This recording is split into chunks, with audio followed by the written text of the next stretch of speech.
అధికారం కోల్పోతున్నా సరే వైఎస్ఆర్సీపీ చేసేటువంటి ఆగడాలు ఎక్కడా ఆగట్లేదు. పోలింగ్ రోజున వాళ్ళు చేసినటువంటి దాష్టికాలు, దుర్మార్గాలు, దాడులు అందరూ చూశారు.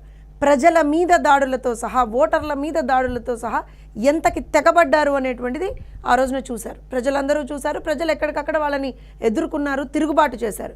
ఇవన్నిటిని చూసి ఆ తర్వాత పోలింగ్ తర్వాత కూడా వాళ్ళు చేసినటువంటి దారుణాలు, ఎక్కడికక్కడ ఏ విధంగా మాచర్లో కావచ్చు, తాడిపత్రిలో కావచ్చు, ఇంకో చోట కావచ్చు, తిరుపతిలో కావచ్చు, ఏ రకంగా వాళ్ళు హింసకి ఎలా వాళ్ళు ఇచ్చేశారు అనేటువంటిది చూసాం. తర్వాత చూస్తే మెల్లిమెల్లిగా అంటే కౌంటింగ్ రోజు దగ్గర పడే కొద్దీ వీళ్ళ ఆగడాలు ఇంకా ఎక్కువ అవుతున్నాయి అనేటువంటిది చాలా సుస్పష్టం అవుతుంది. ముఖ్యంగా మొన్న చీఫ్ ఎలక్షన్ కమిషనర్ గారిని కలిసి వచ్చిన తర్వాత ఆ పార్టీకి చెందినటువంటి ఒక నేత పేర్ని నాని గారు బయటకు వచ్చి ఏ రకంగా మేము రేపు పొద్దున how are we prepared for the counting, అంటే మేము ఏ రకంగా దాడులు చేస్తాం, ఏ రకంగా మేము ప్రిపేర్డ్గా ఉన్నాం అనేటువంటిది అంటే ఒక నిస్సిగ్గుగా ఆ రోజున చెప్పుకుంటూ పోయారు. తర్వాత నిన్న ఆ పార్టీకి సంబంధించినటువంటి ఒక నేత, ఆ పార్టీ ప్రధాన కార్యదర్శి, అలానే రాష్ట్రంలో ఆంధ్రప్రదేశ్ ప్రభుత్వ ముఖ్య సలహాదారుడుగా ఉన్నటువంటి సజ్జల రామకృష్ణారెడ్డి గారు నిన్న ఒక ప్రెస్ మీట్ పెట్టి సింపుల్గా గొడవలు మీరు పెట్టుకోగలిగితే మాత్రమే కౌంటింగ్ ఏజెంట్లుగా కూర్చోవాలి మీరు. ఎందుకంటే మొన్న ఆ రోజున పోలింగ్ డే రోజు అది ప్రాబబ్లీ కొన్ని చోట్ల మాత్రమే జరిగింది, ఇంకొన్ని చోట్ల జరగలేదు కాబట్టి అని చెప్పి మాట్లాడుతున్నటువంటి ఒక పరిస్థితి. ఒక్కసారి సజ్జల గారు ఏం మాట్లాడారో విందాం. దయచేసి ప్రతిదీ మా టార్గెట్ మనం ఇది దృష్టిలో పెట్టుకుని దాన్ని దయచేసి తెలుసుకోండి. అవతలవాడు ఏదైనా తను అనుకున్నట్టు అడ్డంగా చేయకుండా అడ్డం కొట్టడం నాకు కావాలి, ఏమేమి ఉన్నాయో రూల్ పొజిషన్ దాన్ని చూసుకోవడం.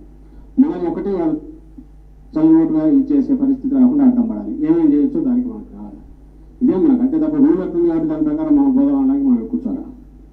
సో మనకు అనుకూలంగా అవతలవాడు ఆటలు సాకుండా చేసేట్టు ఆ రూల్ని ఎట్లా ఇచ్చేసుకోవాలి, అవసరమైన దాని వరకు ఎంతవరకు ఫైట్ చేయాలి అనేది మనం తెలుసుకున్నాం. కౌంటింగ్ ఏజెంట్ తన వంతు పాత్ర పూర్తి పోషించేట్టు మనం ఎట్లయితే ఇక్కడ డిస్కస్ చేసుకుంటామో మీరు కిందికి వెళ్ళి వాళ్ళు కూడా అది ఎక్కించాలి బాగా. ఒక పొరపాటును మనం ఒకటి ఆర్గ్యూ చేసినా పర్లా, కాదేమో రూల్ కాదేమో మనకెందుకని వెనక్కు తగ్గేవాడైతే వద్దు మనకు. చూసారు కదా, గొడవలు పెట్టుకునే దమ్మున్నోడే, రూల్స్ని పాటించకుండా ఉన్నవాడే మాత్రమే రేపొద్దున వాళ్ళ కౌంటింగ్ ఏజెంట్లుగా కావాలట.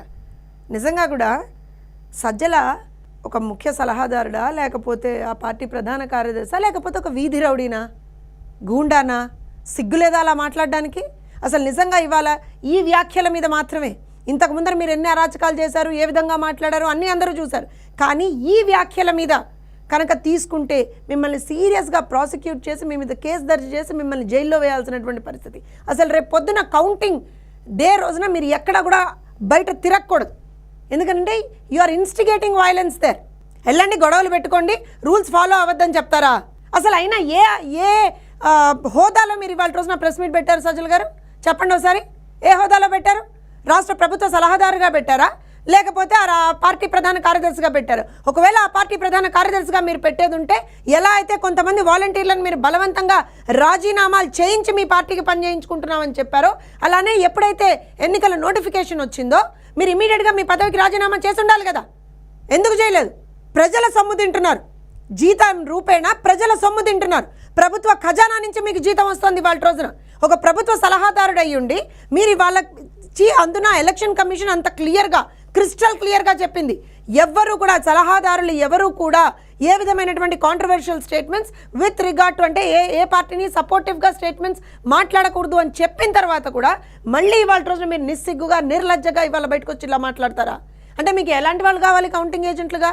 సరే, రూల్స్ ఫాలో అయ్యే వాళ్ళు కాకూడదు, వాళ్ళు ఉండకూడదు కౌంటింగ్ ఏజెంట్లుగా, గొడవలు పెట్టుకోలేని వాళ్ళు ఉండకూడదు అంటే ఎలాంటి వాళ్ళు కావాలి? చంపేసి డోర్ డెలివరీలు చేసేటువంటి అనంతబాబు లాంటి వాళ్ళు కావాలా? లేకపోతే చంపేసి బలాదూరుగా తిరుగుతూ సిబిఐ వస్తే ఆ సిబిఐని కూడా ఎక్కడికక్కడ ఆపేటి వాళ్ళని లిటరల్గా భయపెట్టేటువంటి ఒక అవినాష్ రెడ్డి లాంటి వాళ్ళు కావాలా? లేకపోతే ఈవీఎంలను ధ్వంసం చేసినటువంటి పిన్నెల్లి లాంటి వాళ్ళు కావాలా? లేకపోతే తుర్కా కిషోర్ లాంటి వాళ్ళు కావాలా? ఎవరు కావాలి మీకు? ఎలాంటి వాళ్ళు కావాలి? అంటే ఏమనుకుంటున్నారు?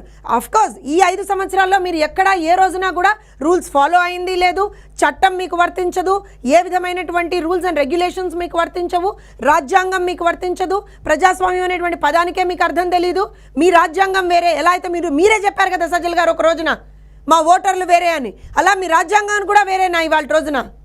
ఒక కౌంటింగ్ ఏజెంట్గా కూర్చునే వాళ్ళకి మీరు ఇచ్చేటువంటి ట్రైనింగ్ ఇది మీరు ఇచ్చినటువంటి ట్రైనింగ్. ఈ ట్రైనింగ్లో మీరు ఏం చెప్పాలి? రూల్స్ని ఫాలో అవ్వాలి, ఎక్కడా కూడా మనం మీరకూడదు, ఏ విధమైనటువంటి మనకున్నటువంటి బార్డర్స్ మీరకూడదు, according to rule book, according to law book మనం వెళ్ళాలని చెప్తారా? లేకపోతే రూల్స్ మీరు పక్కన పెట్టేయండి, మనకు అనుకూలంగా చేయండి. ఒకసారి అందరం విన్నాం కదా, మనకు అనుకూలంగా, మీకు అనుకూలంగా చేయడానికి అక్కడ ఉన్నటువంటిది వాట్ ఈస్ దేర్? ఆల్రెడీ ప్రజలు ఒక తీర్పు ఇచ్చేస్తున్నారు. ఆ తీర్పుని మీరు కేవలం you are there in the counting process, అంతే తప్పించి ఇంత నిస్సిగ్గుగానా? నిజంగా కూడా ఇవాళ రోజున ఈ మాటలు ఏవైతే ఉన్నాయో సజ్జల రామకృష్ణారెడ్డివి, ఇట్ వెరీ క్లియర్లీ డిపిక్ట్స్ ఈ గత 5 సంవత్సరాల్లో ఆంధ్రప్రదేశ్ రాష్ట్రంలో ఏ విధంగానూ కూడాను ఎక్కడా కూడా రూల్స్ ఈ పార్టీ ఫాలో అవ్వలేదు. ఎక్కడా కూడా ఏ విధమైనటువంటి ఒక గౌరవ మర్యాదలు సిస్టమ్కి వీళ్ళు ఇవ్వలేదు. వ్యవస్థల్ని మేనేజ్ చేస్తూ, వ్యవస్థల్లో ఎక్కడికక్కడ ఆ వ్యవస్థల్ని మిస్మేనేజ్ చేసుకుంటూ ఇవాళ రోజున ఈ రకమైనటువంటి ఒక పరిస్థితికి వచ్చారు. అందుకే ఇంత ధైర్యంగా ఓడిపోతున్నామని తెలుసు, భయంకరంగా ఓడిపోతున్నామని తెలుసు, అయినా సరే ఆ రోజున దాడులకి తెగబడండి అని చెప్తారా? ఏం పోలింగ్ రోజు చేసినటువంటి దాడులు సరిపోలేదా? పోలింగ్ రోజు మీరు ఎంతమందిని కొట్టారో, ఏ విధంగా దాడులు చేశారో ప్రజలు చూడలేదా? ఆ రోజున సాక్షాత్తు మీ ఎమ్మెల్యే, మీ పార్టీకి సంబంధించినటువంటి ఒక ఎమ్మెల్యే ఒక ఓటర్ని కొడితే ఆ ఓటర్ లాగిపెట్టి మళ్ళీ ఆ ఎమ్మెల్యేని కొట్టింది మీకు కనపడలేదా? మీ పార్టీకి సంబంధించినటువంటి కొంతమంది నాయకులు ఒక మహిళ మీద పోలింగ్ ఏజెంట్గా కూర్చుంటోందని చెప్పి ఒక మహిళ మీద దాడి చేస్తే, అయినా సరే నేను కూర్చుంటా, ఖచ్చితంగా ప్రజాస్వామ్యాన్ని పరిరక్షించుకుంటా అని చెప్పి కూర్చుని చూసావా? అలాంటి ఇన్సిడెంట్స్ మీకు కనపడలేదా? ఏమనుకుంటున్నారు? రూల్స్ని మేమేమన్నా చెయ్యొచ్చు అని అనుకుంటున్నారా? ఖచ్చితంగా సజ్జల వ్యాఖ్యల మీద మాత్రం ఒక నిర్దిష్టమైనటువంటి ఒక స్టెప్స్ తీసుకోవాల్సినటువంటి ఒక అవసరం ఉంది. ఖచ్చితంగా అతని మీద యాక్షన్ తీసుకోవాల్సినటువంటి అవసరం ఉంది. ఎలక్షన్ కమిషన్ కూడా దీనికి సంబంధించినటువంటి ఒక రిప్రజెంటేషన్ ఇస్తాము. ఎందుకు అనంటే this is something that has to be taken as a suo motu. ఖచ్చితంగా దీని మీద ఒక సుమోటో కేసు దర్జవ్వాల్సినటువంటి అవసరం ఉంది. ఈ మనిషి సజ్జల రామకృష్ణారెడ్డి అనేటువంటి మనిషి రేపొద్దున కౌంటింగ్లో ఎక్కడా కూడా బయట కనపడకూడదు. అతని మీద యాక్షన్ తీసుకోవాల్సిందే. అతని మీద ఒక కేసు దర్జీ చేసి అతన్ని ఖచ్చితంగా ప్రాసిక్యూట్ చేయాల్సిందే.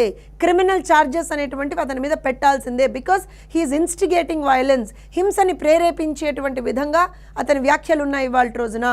ఒక్కటే చెప్తున్నాం, వైఎస్ఆర్సీపీలో గత 5 సంవత్సరాలుగా చూస్తూనే ఉన్నాం. ఉన్నదంతా కేవలం రౌడీలు, గూండాలు అనేటువంటిది రోజు రోజుకి వాళ్ళు చేసేటువంటి పనులతోటే విదితం అవుతా ఉంది. ఇది ఇంకో పరాకాష్ట. ఇవాళ సజ్జల మాటలు ఇంకో పరాకాష్ట. మొన్న చూసాం పోలింగ్ డే రోజు ఏ విధమైనటువంటి గొడవలు చేశారో, రేపొద్దున కౌంటింగ్ రోజు కూడా అదే విధంగా దాడులకి తెగబడి గొడవలు చెయ్యాలి అనేటువంటి ఒక దుర్మార్గమైనటువంటి ప్రయత్నం వైఎస్ఆర్సీపీ చేస్తోంది. దీనికి అనుగుణంగానే సజ్జల ఇవాళ రోజున అక్కడికి వచ్చినటువంటి వాళ్ళ చీఫ్ కౌంటింగ్ ఏజెంట్లకి ఒక తర్ఫీదు ఇచ్చాడు. ఖచ్చితంగా సజ్జల మీద యాక్షన్ తీసుకోవాల్సిందే. అతన్ని ఎక్కడా కూడా ఆ రోజున బయటకు తిరగకుండా చేయాల్సిందే.